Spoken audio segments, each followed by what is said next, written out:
Essas são as sinapomorfias de conchívero. Então, a gente começa com a primeira aqui, a primeira classe do nosso estudo, que é chamada de monoplacófora. Como eu falei, monoplacófora, segundo algumas hipóteses filogenéticas recentes, principalmente envolvendo dados de filogenômica, monoplacófora é recuperada como uma classe basal de molusco, de conchífera. Tá? Mono vem do grego, significa um, e placos, placas. Então, esses bichos são dotados de uma placa só, né? É uma concha bastante característica, na verdade, e é uma concha escudiforme, ela parece um escudo, é uma concha baixa, e é uma concha bem distintiva, né? Arredondada. Então, isso caracteriza bem esses bichos. Né? Então, uma concha univalve, né? Uma concha única, que vai proteger o corpo desses animais, que é um corpo baixo, que ficam embaixo dessa concha. É um grupo pequeno, né, e muito pouco conhecido. Eles foram considerados extintos até 1952. Então, antes de 52, só existia registro fóssil desse grupo, monoplacófora. Né? Depois, esses registros fósseis foram revisados por alguns autores e foram retirados de monoplacófora. Então, imaginem como é difícil classificar moluscos por fóssil, né? Deve ser uma tarefa muito difícil a classificação deles. Então, alguns monoplacóforos foram retirados do monoplacófora porque foram, na verdade, eram animais de outras classes ali. Então, até 52 só existia registro fóssil de monoplacófora, e não era um registro fóssil muito numeroso. E em 1952, se eu não me engano, no mar da Costa Rica, uma expedição lá em águas muito profundas conseguiu, pela primeira vez, coletar espécimes vivos de monoplacóforos. Né? Então, em 1952, a primeira espécie foi descrita viva de monoplacófora. Depois, no mar, eu acho que da costa do Peru, a segunda espécie foi coletada e foi descrita, em regiões também muito profundas. E depois disso, esses bichos foram sendo coletados aí, até hoje existem cerca de 25 espécies marinhas, né, todas marinhas. Então, um grupo exclusivamente marinho, distribuídas aí, então, em 8 gêneros. Tá? São espécies pequenas, no máximo 3 centímetros de comprimento, mas a grande maioria é quase microscópica, então são bichos muito, muito pequenos. E a gente vai ver depois o porquê que esses bichos não conseguem crescer muito. Eles vivem sobre os substratos, então em grandes profundidades, né? A maioria deles é de profundidades. Não, na verdade, a maioria deles é de uma profundidade grande, mas não tão grande. Né? Alguns deles ocorrem muito, muito, muito profundamente no mar. E eles ficam ali, eles são dotados de uma rádula, eles ficam se alimentando no substrato de detritos e lama. Então, eles são bastante dependentes de substrato, tá? Não são bichos que se locomovem muito bem, então eles ficam ali no substrato se alimentando de detritos e lama em uma rádula. Beleza, então a morfologia da concha é bastante distintiva, né? Uma concha muito baixa, parece no máximo um chapéuzinho aqui, né? Um escudo, que vai ficar protegendo o corpo do animal. Essa concha não é muito grande, e isso limita bastante o crescimento desses animais. Tá? Então, a concha, morfologicamente, né, pelo menos externamente ou superficialmente, a concha é pouco variável, até porque existem poucas espécies, né? Então não há, e poucos indivíduos também. Então, o estudo desses bichos é muito difícil, né? Especialistas não têm muitos indivíduos para conseguir acessar a variação. Então, e também não tem muitas espécies. Por isso, é uma concha muito variável. Mas acredito que, em termos de fibroestrutura, essa concha deve ser bastante variável. Então, ela é assim, forma de um escudo, bem baixa e redonda, né? Na maioria das espécies, ela é bem redondinha. Isso representa, então, a condição ancestral de conchífera. Esse formato de concha é considerado a condição ancestral de conchífera. Todos os conchíferos hoje, todas aquelas classes, têm animais que derivaram de um ancestral que tinha essa concha, tá? Uma concha muito semelhante à concha do monoplacóforo. Isso vai ser bem importante depois para a gente ver as transformações da concha de gastrópodo. Beleza. Então, a gente vai ver um pouquinho da morfologia de monoplacóforos, né? Além deles terem a concha baixa e arredondada que eu falei, a cabeça deles é muito reduzida, então quase não há cefalização. A gente só consegue ver uma cefalização por um sulco que existe aqui dividindo o pé da cabeça. Mas é uma cabeça muito pouco evidente. Existe uma boca e uma rádula dentro da boca que vai fazer a raspagem do alimento. O pé é bem característico, é bastante arredondado, e esse indivíduo ventralmente é muito parecido com o poliplacóforo, né? Então, o pé é arredondado, né? Não é um pé dotado de muita musculatura, então tem capacidade de locomoção muito reduzida também. Então, o pé é arredondado, em forma de disco, né? E é pouco muscular, e é bastante achatado, tá? Ele vai circundando aqui e até a região marginal desse pé vai ficar disposta aqui, quase encobrindo os quitenídeos, né? O manto é estreito, então, ao contrário de poliplacóforo, onde o manto é alargado, lembra? O manto é alargado, formando aquele cinturão, aquela estrutura que a gente chama de cinturão, que vai ser importante para fazer vácuo no substrato. Aqui o manto ele não sai da concha, né? Então, se a gente cortar o bicho dorsalmente, a gente não vai ver manto para fora, né? Manto livre.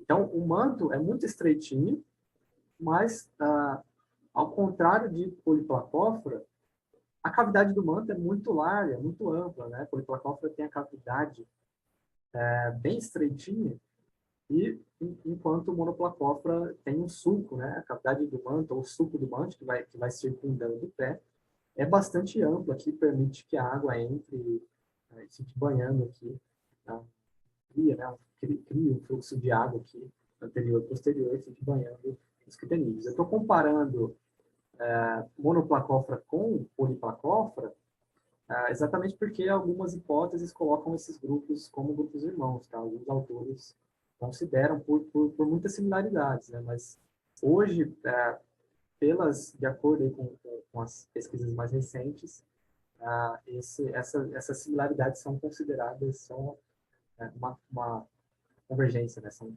similaridades que evoluíram aí por convergência. Então, o manto é estreito e a cavidade do manto vai ser muito larga, e essa cavidade do manto vai servir para abrigar vários pares de quitenídeos. Então, esse animal também tem, assim como o poliplacófora, vários pares de quitenídeos que vão ficar dispostos aqui. Isso é uma homologia serial, né? Então, esses indivíduos também têm homologia serial de órgãos, né? Que são repetições de órgãos no mesmo indivíduo. Existem outros órgãos que também vão se repetindo aqui, então a monoplacófora tem pares de vários outros órgãos aqui, como nefrídeos, por exemplo. A gente vai ver melhor.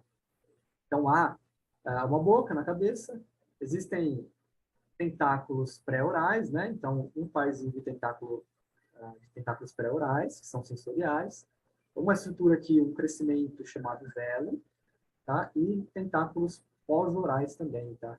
Todos ramificados aqui, que são provavelmente estruturas sensoriais. Tá? E os quitenídeos, então, formam câmaras no sulco do manto. Então, é uma condição bastante parecida com o poliplacófora, né? Então, são quitenídeos muito grandes, né? A gente viu lá que são quitenídeos grandes, né? Que ocupam uma área muito grande do sulco do manto. Inclusive, são quitenídeos que têm uma pouca capacidade de respiração, são quitenídeos especiais aqui, eles são vibratórios. Isso, inclusive, é uma apomorfia, uma característica apomórfica de uma placófora, que possui quitenídeos vibratórios. Né? Esses quitenídeos vibratórios serão importantes para auxiliar movimentos, auxiliar a locomoção, né? Para auxiliar os movimentos do pé, que é pouco muscular. Tá? Então, os quitenídeos, como o poliplacóforo, eles vão dividir a cavidade do manto, ou sulco do manto, em câmaras, né, que vão servir como uma câmara inalante e uma câmara exalante, né? Então, a água vai entrar pela câmara inalante na região anterior do corpo, vai passar por essa câmara inalante, à medida que a água vai adentrando, né, os quitenídeos, vai fazendo trocas gasosas, e vai passando aqui por essa câmara exalante, vai percorrendo todo o corpo até a região posterior do corpo, vai passar por poros, e vai fazer a deposição ali de fezes excretas nitrogenadas pela região interior do corpo. A musculatura pedal aqui e dorsoventral, então, existem 8 pares, tá? Musculatura pedal, existem 8 pares de musculatura pedal aqui. Tá? Então, a gente consegue ver que o pé, ele é marginalmente muito crescido, né? Muito projetado aqui, né? E na região mais mediana aqui, é um pé, tem uma depressão, né? Então, por isso a região marginal está mais em contato com o substrato e esse pé não tem uma grande capacidade de locomoção. Aqui a gente consegue ver as pregas do manto, né? Aquelas preguinhas que vão ser responsáveis pela secreção da concha, né? Uma concha monoplacófora. Isso, uma secção transversal a gente consegue ver. Eu falei que esses bichos têm a repetição seriada de órgãos, então a gente consegue ver os órgãos que são repetidos aqui. Né? Então, a gente consegue ver nefrídeos, então são de 5 a 6 pares de nefrídeos, assim como de 5 a 6 pares de ctenídeos também. Tá? Então, a repetição de nefrídeos, uma repetição de ctenídeos. Temos uma repetição de gônadas também, então são 2 pares de gônadas, com 2 pares de poros, né, poros reprodutivos, né? E também os monoplacóforos são dotados de 2 pares de átrios. Então, como eu falei, uma condição derivada, uma condição um pouco diferente daquela encontrada na condição ancestral, né, daquela encontrada no nosso molusco generalizado da semana passada, onde havia só um par de átrios, né? Nesse caso, 2 pares de átrios com um par de ventrículo que vai mandar esse sangue, essa hemolinfa através de vaso aqui, do vaso principal, né, para os seres hemocélicos. Tá? Os ctenídeos têm cílios e pouca musculatura. Aliás, têm cílios e muita musculatura, tá? E eles têm pouca capacidade de respiração. Então, como eu falei antes, os ctenídeos, na verdade, eles não têm muita respiração, e a respiração ela é auxiliada pela superfície do manto e pelos nefrídeos. Tá? Então, a superfície do manto e nefrídeos tem um papel importante para auxiliar na respiração, já que os ctenídeos não respiram muito bem, não servem muito a essa função. Né? E para que eles servem? A gente vê que são nefrídeos muito grandes, né, muito aumentados, e esses nefrídeos vão ser importantes para fazerem movimentos vibratórios. Esses movimentos vibratórios vão ajudar na locomoção desse animal. Tá? A homologia serial é a condição encontrada em poliplacófora, então, como eu já tinha comentado, a monoplacófora compartilha algumas características com poliplacófora, por isso já foram hipotetizados serem grupos irmãos, mas hoje a gente já sabe que eles são similaridades que surgiram independentemente. Tá? As gônadas, quais são as diferenças, né, com o poliplacófora? As gônadas aqui em monoplacófora são dorsais e não ventrais, como em poliplacófora, então está aí uma diferença. E os nefrídeos também são fora da massa visceral, eles passam aqui da massa visceral e ficam juntos com os ctenídeos, justamente porque eles auxiliam na respiração também. Tá? Tá aí uma diferença também com o poliplacófora. Existem outras diferenças também, esse grupo é muito diferente de poliplacófora.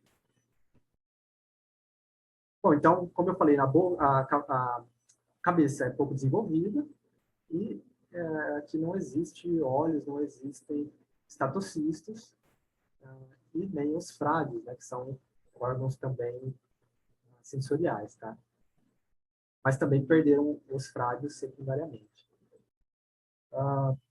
Os tentáculos pré- e pós-orais são possivelmente sensoriais, então aqueles tentáculos na cabeça são possivelmente sensoriais, embora não se sabe ainda qual é o verdadeiro papel, né, e quais são as funções a que eles servem, e pressupõe-se que eles são sensoriais porque eles têm uma inervação, então provavelmente eles servem para químio e para fotorrecepção, são órgãos quimiosensoriais e fotossensoriais. E o sistema nervoso é bastante simples, na verdade, representando a função basal, é um sistema nervoso ganglionar, né, feita por gânglios, e esses gânglios são muito pouco desenvolvidos, né, são animais bastante sésseis ali, tem uma capacidade de locomoção que é muito restrita, né, então os gânglios são bastante indistintos nesse grupo. Eles vivem em grandes profundidades, tá? Já foram encontrados até 6.500 metros, regiões de águas muito profundas, mas mais da metade deles ocorrem, mais da metade das espécies ocorrem até 1.000 metros, né? O que já é uma profundidade considerável. Algumas espécies fósseis foram encontradas em águas rasas, né? 174 metros, então por aí a gente pode ver que foi um grupo que, considerando o registro fóssil, tem uma certa variação aí com relação à profundidade e modos do grupo. Eles vivem em superfícies duras, né? Ou também podem viver em superfícies moles, lá nessas regiões profundas. Tá? Então, eles podem ficar tanto em areia e lama, né? Se alimentando de detritos, de micro-organismos, mas também eles podem ficar em superfícies muito duras, como nódulos de manganês e fosfato, né? Posicionados lá no fundo do mar, lá nas regiões profundas. E eles ficam lá com uma rádula raspando, procurando alimento. Eles se alimentam de protistas e microalgas, como eu já falei, e alguns micro-organismos pelágicos também. Então, são animais que, pelo menos nesses depósitos de manganês e fosfato, devem ter uma rádula bastante adaptada, né? Bastante forte. E é um grupo que é exclusivamente dioico, né? Então, aqui a separação de sexos também